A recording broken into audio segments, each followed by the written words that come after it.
चलिए बच्चे स्टार्ट करते हैं हमारा लेक्चर। हमने लास्ट लेक्चर के अंदर कितना कर लिया था? लास्ट लेक्चर के अंदर हमने टर्म सेपरेशन कर लिया था, ठीक है। और टर्म सेपरेशन के अंदर मैंने आपको बताया था कि एक हाइपोथेटिकल सेंटर हम लेके चलते हैं। तो उस हाइपोथेटिकल सेंटर के साइड में जैसे हमने पी ऑर्बिट के लिए देखा था, तो एक पॉजिटिव वैल्यू आ रही थी, एक नेगेटिव वैल्यू आ रही थी। पॉजिटिव आपकी 3/2 के लिए थी और नेगेटिव हाफ के लिए थी। और ये वैल्यू आपकी कितनी आई थी? हाफ ऑफ अल्फा डैश आपका आ गया था, ठीक है। और ये वैल्यू किसकी थी? 2p 3/2 के लिए थी, ठीक है। यहाँ तक हमने कर लिया था। और सिमिलरली आपने किसके लिए फाइंड आउट किया था? 2p हाफ के लिए भी फाइंड आउट कर रखा है। 2p हाफ के लिए उसकी वैल्यू कितनी थी? माइनस अल्फा डैश थी। तो आपने माइनस तो ये दिखा दिया कि ये हमारा एक हाइपोथेटिकल सेंटर है। और ये इसके डिनोमिनेटर में जो जाएगी वो नेगेटिव वैल्यू होगी, तो हमने इसको डिनोट कर दिया कि ये हमारा अल्फा डैश हो गया, ठीक है। इसी तरीके से हमने डी ऑर्बिट के लिए भी फाइंड आउट किया था। डी ऑर्बिट के लिए जब हमने इसको फाइंड आउट किया तो ये देखा कि ये जो वैल्यू है, ये वैल्यू और यहाँ से ये वैल्यू, ठीक है, ये आपकी 5/2 जो आपकी अल्फा डैश आई थी वो यहाँ है, ठीक है। और 5/2 आपका यहाँ, तो ये कितना था आपका डी ऑर्बिट के लिए? 5/2, ठीक है, 2d 5/2। और सिमिलरली हमने 2d 3/2 के लिए भी कैलकुलेट किया था, ठीक है। तो 2d 3/2 के लिए ये हमारा आ गया, ठीक है। तो इसके अंदर अब यहाँ की इसकी वैल्यू थी आपकी माइनस के 3 अल्फा डैश बाई 2 थी। तो यहाँ पे हमने 3 अल्फा डैश बाई 2 कर दिया, ठीक है। तो इसी तरीके से अगर हम देखें तो ये सारी वैल्यूज देखो आपकी क्या होती जा रही है। मतलब इस तरीके से हम ये बता सकते हैं कि हमारी जो भी डी ऑर्बिट है, पी ऑर्बिट है, वो हमारे 2 ऑर्बिट के अंदर, इसके अंदर डिक्रीज, वो क्या बोलते हैं, 2 ऑर्बिट के अंदर स्प्लिट होते जा रहे हैं, ठीक है। उसके बाद अब आपका जो आज का टॉपिक है वो मैं करवा रही हूँ आपको for the non penetrating orbit, ठीक है। Spin orbit interaction for non penetrating orbit के लिए हम टॉपिक करने जा रहे हैं आज। तो देखो इसको स्टार्ट कहाँ से करना है, ठीक है। पहले ये ध्यान में रखना है कि पेनिट्रेटिंग और नॉन पेनिट्रेटिंग ऑर्बिट के लिए हमें स्टार्ट कहाँ से करना है, ठीक है। तो आपको ये ध्यान रखना है कि नॉन पेनिट्रेटिंग के लिए हम जो डील करेंगे टर्म सेपरेशन का, वो हम डील करेंगे जे की वैल्यू के साथ, ठीक है। क्योंकि हमें ये पता है कि जो जे की वैल्यू है वो एल प्लस एस से लेके एल माइनस हाफ तक, वो एल माइनस एस तक जा रही है। और एस की वैल्यू क्या है? आपकी हाफ है। स्पिन की वैल्यू आपकी हाफ है।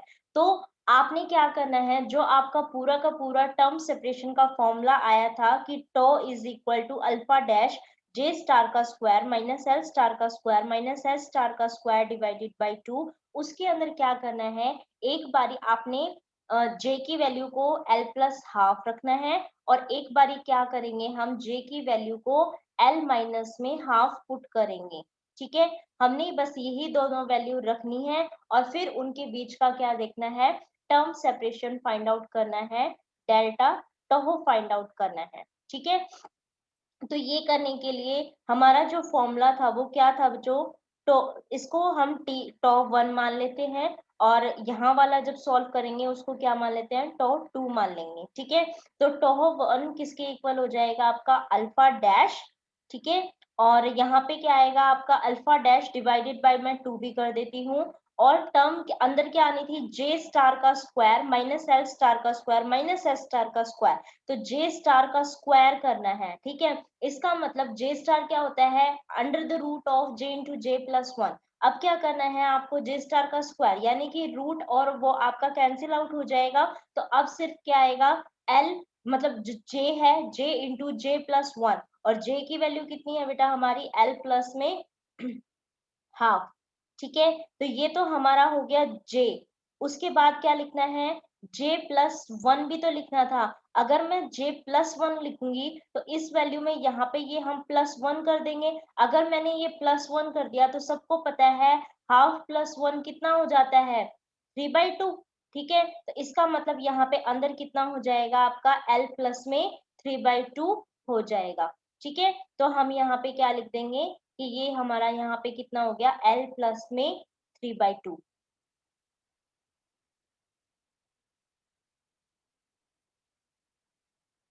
माइनस में l into l+1 minus s into s+1, ठीक है। और डिवाइडेड बाय जो 2 था वो हमने बाहर रख लिया, ठीक है। अब क्या करना है, इस टर्म को सॉल्व करना है। इस टर्म को सॉल्व करेंगे, l की l से मल्टीप्लाई करेंगे तो l का स्क्वायर, प्लस में कितना हो गया हमारा 3/2 l, और यहाँ से इसको करेंगे तो कितना आ जाएगा 1/2 l। तो 3/2 प्लस में कितना हो जा रहा है आपका 3/2 प्लस में 1/2, ठीक है। तो यानी कि कितना हो गया 4/2, और 4/2 को क्या लिख सकते हैं, ओनली 2, ठीक है। तो ये कितना हो जाएगा 2l प्लस में, फिर आपका इस वाले को हाफ को और इसको 3/2 को मल्टीप्लाई करेंगे तो कितना आ जाएगा 3/4, ठीक है। इतना आ गया। उसके बाद क्या करना है, माइनस में इसकी मल्टीप्लाई करेंगे तो ये कितना आ जाएगा हमारा l का स्क्वायर और माइनस का l, ठीक है। इसकी मल्टीप्लाई करेंगे। अब s की वैल्यू देखो, अब s हमें पता है कि s हमारा कितना है हाफ, तो इसका मतलब मैं इसको क्या लिख सकती हूँ, हाफ, ठीक है। और हाफ +1 यानी कि 3/2, और इस यानी कि इन दोनों को मल्टीप्लाई करना है 3/2 को, और 3/2 इंटू में हाफ करेंगे तो ये कितना आ जाएगा आपका 3/4, ठीक है। तो पूरा रिजल्ट लिख रही हूँ ये मैं, माइनस में कितना आ गया हमारा बच्चों 3/4 आ गया, ठीक है। ये सिर्फ इसका रिजल्ट है जो हम ये पूरा का पूरा सॉल्व कर रहे थे, कितनी टर्म, इतनी टर्म, ठीक है। उसके बाद अब क्या करना है, हमें इसको सॉल्व करना है। तो यहाँ से देखो बेटा 3/4 तो 3/4 से कैंसिल हो रहा है, एल स्क्वायर ये पॉजिटिव है, यहाँ पे एल स्क्वायर नेगेटिव में है, ये भी कैंसिल हो रहा है, और 2l में से एक एल सब्ट्रैक्ट करेंगे तो ओनली एक एल बचेगा, ठीक है।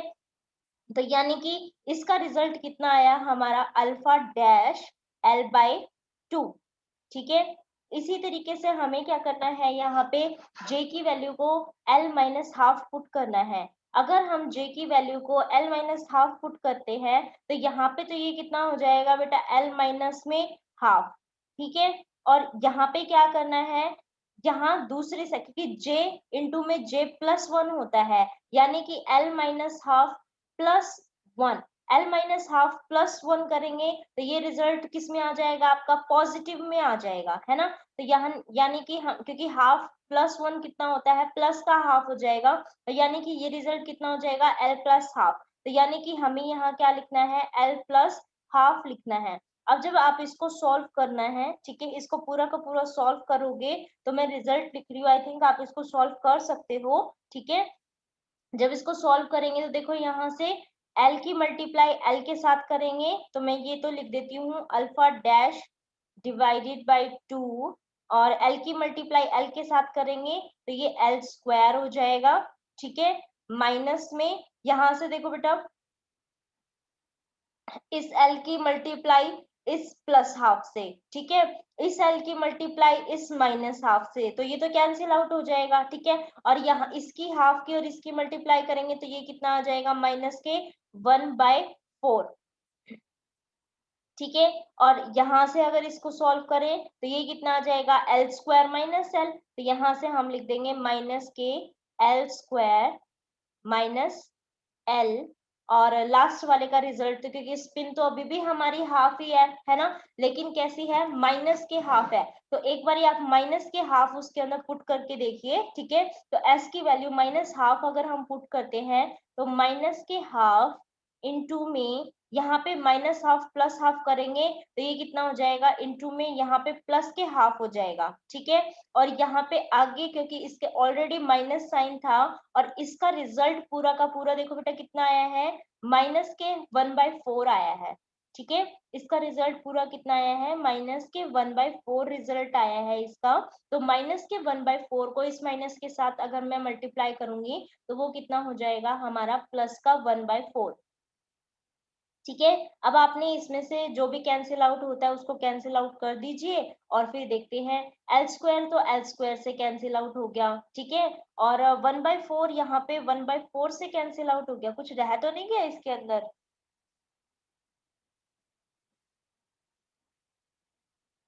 नहीं, आप स्पिन प्लस की ही कंसिडर करिए इसमें। क्योंकि s वैसे इसके अंदर, क्योंकि उसकी वैल्यू l प्लस एस से लेके l माइनस एस तक जा रही है, आप इसके अंदर स्पिन को वही कंसिडर करिए प्लस एक बारी, तो ये कितना हो जाएगा माइनस के 3/4, ठीक है।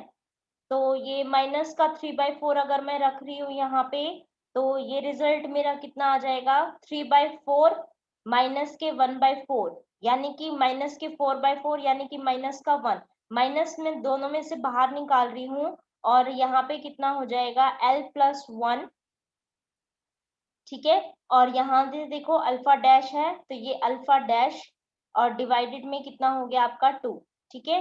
बेटा इसमें स्पिन को क्या रखना है, हमें s की वैल्यू को दोनों के अंदर ही हाफ रखनी पड़ेगी, सिर्फ जो वैल्यू चेंज होगी वो आपकी j की वैल्यू ही चेंज करेंगे, ठीक है। और कोई भी वैल्यू हम इसके अंदर चेंज नहीं करेंगे, राइट। तो इसके अंदर पूरी की दोनों वैल्यू आपकी कितनी हो गई, एक की वैल्यू जो हमारी आई थी वो अल्फा डैश l/2, और दूसरी हमारे टो 2 की वैल्यू कितनी आई है, यहाँ से टो 2 की वैल्यू देखो यहाँ से कितनी आ गई आपकी माइनस के अल्फा डैश बाई 2 इंटू में l+1, ठीक है। अब क्या करना था हमें, अब इसके अंदर हमें टो डेल निकालना है, ठीक है, डेल टो निकालना है। डेल टो को कैसे निकाल सकते हैं, मतलब इनमें चेंज निकालना है। चेंज कैसे निकालेंगे, दोनों को सब्ट्रैक्ट कर देंगे, दोनों को सब्ट्रैक्ट करेंगे तो टो 1 माइनस में क्या करेंगे टो 2 कर देंगे, ठीक है। दोनों वैल्यूज आपके पास आ गई हैं, यहाँ से टो 1 की भी वैल्यू आ गई और टो 2 की वैल्यू भी आ गई है। टो 1 की वैल्यू आपकी कितनी है बेटा, अल्फा डैश l/2 है, ठीक है। और दूसरी वैल्यू कितनी थी, माइनस की alpha dash into by 2 into l+1 था, है ना। तो माइनस माइनस यहाँ से कितना हो जाएगा आपका प्लस, और ये कितना हो जाएगा अल्फा डैश डिवाइडेड बाई 2, और यहाँ कितना हो गया हमारा l+1। अब इसको अगर मैं सॉल्व करूं, तो इसको सॉल्व करने पे आपके पास कितनी वैल्यू निकलेगी, अगर इसको सॉल्व करेंगे, तो इसको सॉल्व करें तो ये आपका कितना आ जाएगा, देखो यहाँ से इसको लिख देते हैं अल्फा डैश l/2, और इसको भी लिख देती हूँ अल्फा डैश l/2, और यहाँ पे कर देती हूँ मैं प्लस में, और ये हो गया मेरा 1/2, और ठीक है। तो इसका मतलब हम इसके अंदर क्या लिख सकते हैं, अल्फा डैश l/2 प्लस में अल्फा डैश l/2 अगर कर रही हूँ, तो यहाँ से रिजल्ट किसके अंदर आ गया, आपको पता है 1/2 प्लस में 1/2 कितना होता है, 1 ही होता है ना, ठीक है। तो इसी तरीके से हम इसके अंदर करेंगे, तो ये कितना हो जाएगा हमारा अल्फा डैश एल, और ये कितना हो गया हमारा प्लस में, क्योंकि अल्फा डैश देखो बेटा सारों के साथ था, ठीक है। तो अल्फा डैश यहाँ पे भी आएगा, ठीक है, क्योंकि वो अंदर कितनी थी अल्फा डैश कॉमन, फिर l+1 था, तो अल्फा डैश यहाँ पे भी आएगा, प्लस में अल्फा डैश डिवाइडेड बाई 2 इसके अंदर हो गया। तो हम अल्फा डैश को कॉमन कर लेते हैं यहाँ से, तो अल्फा डैश तो मेरा क्या हो गया यहाँ से कॉमन, और ये कितना हो गया हमारा l+½ तो यानी कि यहाँ से जो टर्म सेपरेशन निकला है वो कितना निकला है हमारा अल्फा डैश इंटू में l+ में हाफ में निकला है, ठीक है। अब आपको क्या करना है, आपके पास सारी वैल्यू है कि अल्फा डैश की वैल्यू क्या थी, कोई बता सकते हैं कमेंट बॉक्स में अल्फा डैश की वैल्यू क्या है।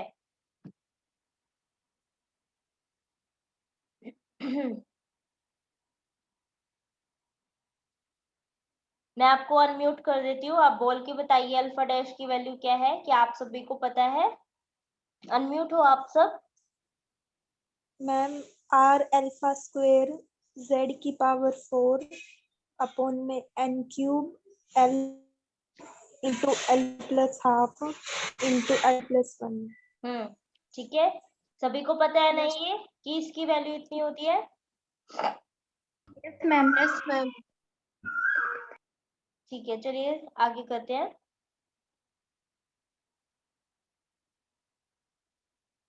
देखो यहाँ इसकी वैल्यू हमें पता चल गई है, हम ये वैल्यू पुट कर देते हैं। तो वैल्यू पुट करने के बाद डेल टॉ की वैल्यू देखो आपकी कितनी हो गई, यहाँ से del tau is equal to R alpha का स्क्वायर जेड की पावर 4 डिवाइडेड बाय एन का cube L into L+1 into L+½ ठीक है। और मल्टीप्लाई में किसकी वैल्यू लिखनी थी हमें? मल्टीप्लाई में हमें वैल्यू लिखनी थी हमारी जो अभी आई हुई है, ये तो हमने सिर्फ अल्फा डैश की वैल्यू लिखनी है। अब यहाँ पे कितना हो जाएगा? L+½ ठीक है। तो अब यहाँ से देखो, ये हमारा फैक्टर क्या हो गया, इसमें से कैंसिल आउट हो गया। ठीक है, सिर्फ रिमेनिंग टर्म हमारी कितनी बची है इसके अंदर? सिर्फ ये टर्म बची है। तो ये हमारी क्या होती है? टर्म सेपरेशन होती है। ठीक है। अब एक बात ये और ध्यान रखना इसके अंदर कि ये कई बार एग्जाम में भी आ जाता है कि टर्म सेपरेशन आपका किसके उसमें होता है। ठीक है, न्यूमेरिकल जो आप एप्टीट्यूड करोगे कॉम्पिटिटिव उसमें, तो ध्यान रखना डेल टॉ जो होता है वो z is directly proportional to किसके? z की पावर 4 अपॉन में n की क्यूब के। ठीक है, मेन आपको ये पता चलता है। और ये जो हमारा कांस्टेंट आया ना बेटा, इसकी जो वैल्यू होती है वो होती है 5.84 समथिंग।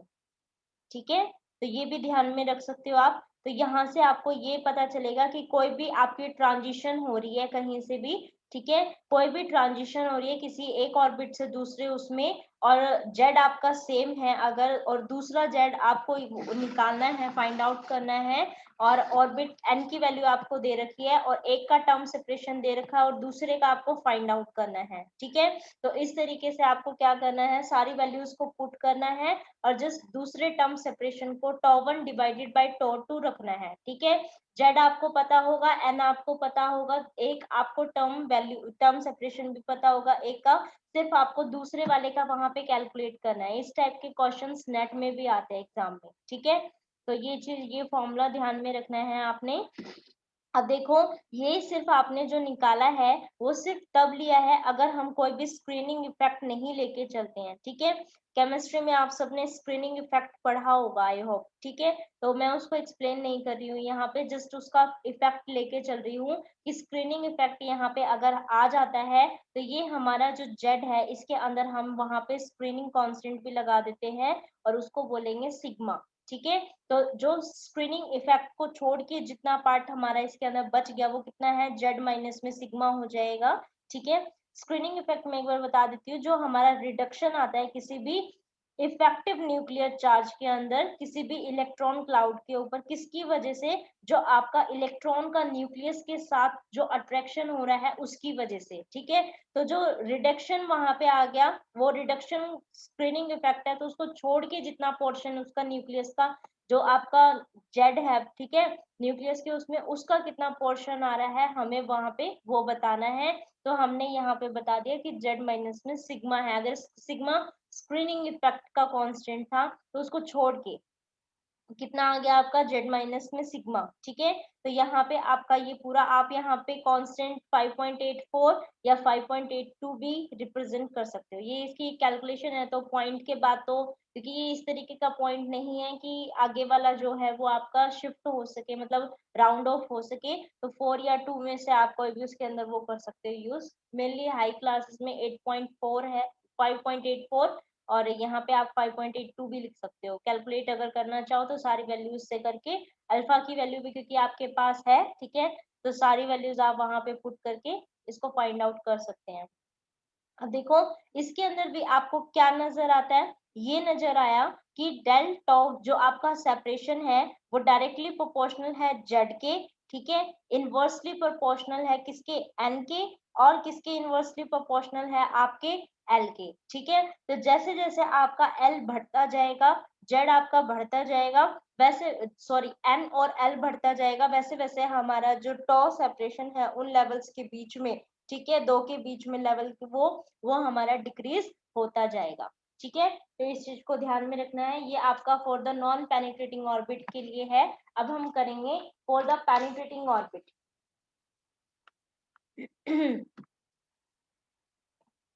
इतना सबको समझ में आ गया है या कल स्टार्ट करें? 5 मिनट्स लेफ्ट रह गई हैं।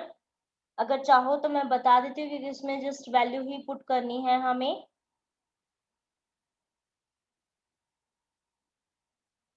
अनम्यूट करके बता दीजिए अगर आगे चले तो।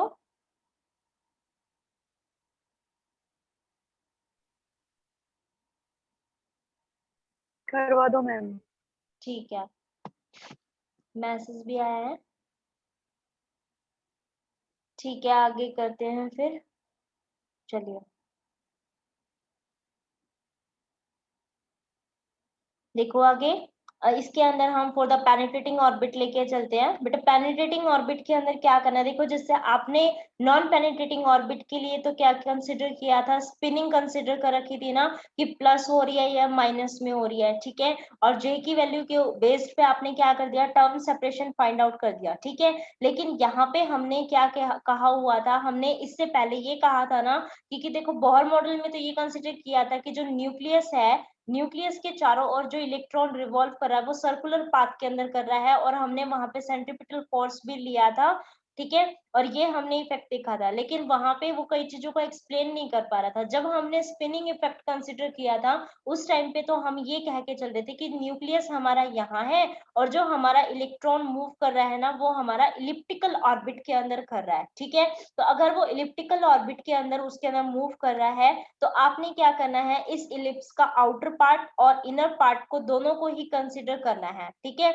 आउटर कैसा और इनर कैसा उसके ऊपर टर्म जो इफेक्ट डाल रहा है, ठीक है, आपको उसका इफेक्ट कंसिडर करना है। अगर उसका इफेक्ट कंसिडर कर रहे हैं तो जो जेड हम लेके चल रहे हैं, ठीक है, प्रोटॉन हम लेके चल रहे हैं, वो आपका इनर और आउटर दोनों ही ऑर्बिट्स के फॉर्म में आपको वहां पे बताना पड़ेगा, ठीक है। क्योंकि अगर इलेक्ट्रॉन इसके आउटर वाले शेल में है तो किस तरीके से है, इनर उसमें है तो कौन से ऑर्बिट के अंदर मूव कर रहा है, ठीक है। क्योंकि हर शेल के अंदर जिस भी उसमें होगा उसकी जो इलेक्ट्रॉनिक कॉन्फ़िगरेशन है वो हमारी अलग अलग ही होगी, ठीक है। तो उसके बेस पे हम क्या कर देते हैं, इसके ऑर्बिट्स जो जेड है उसको भी अलग अलग ही कंसिडर कर लेते हैं, ठीक है। और एन की वैल्यू को भी हम क्या करेंगे, अलग अलग ही कंसिडर कर लेंगे। अगर इस तरीके से है तो हमारा जो अभी हमने नॉन पेनिट्रेटिंग के लिए फाइंड आउट किया था वो डेल्टा आपने किसके इक्वल किया है, आर अल्फा का स्क्वायर जेड की पावर 4 अपॉन में एल प्लस में हाफ तो हमारा कैंसिल ही हो गया था, यहाँ पे कितना बचा, सिर्फ एन का क्यूब एल इंटू में L plus one, L plus half हमारा कैंसिल आउट हो गया था, ठीक है। ये एक ऐसा टॉपिक है इसके अंदर बेटा थोड़ा बहुत कंसिडरेशन आपको करनी पड़ेगी, ठीक है। जैसे हमने इसके अंदर इनर और ऑर्बिट का लेके इसको सॉल्व कर रखा है, थोड़ा सा और पार्ट भी इसके अंदर लेके चलेंगे, एक ये वाला, और इससे पहले जो हमने इसकी एवरेज रेडियस के लिए आर की वैल्यू को फाइंड आउट किया था पूरे उसमें, और जो हमने इसके अंदर वो इफेक्ट भी कंसिडर करा था, कौन सा इफेक्ट कंसिडर कर रखा था इसको फाइंड आउट करने के लिए,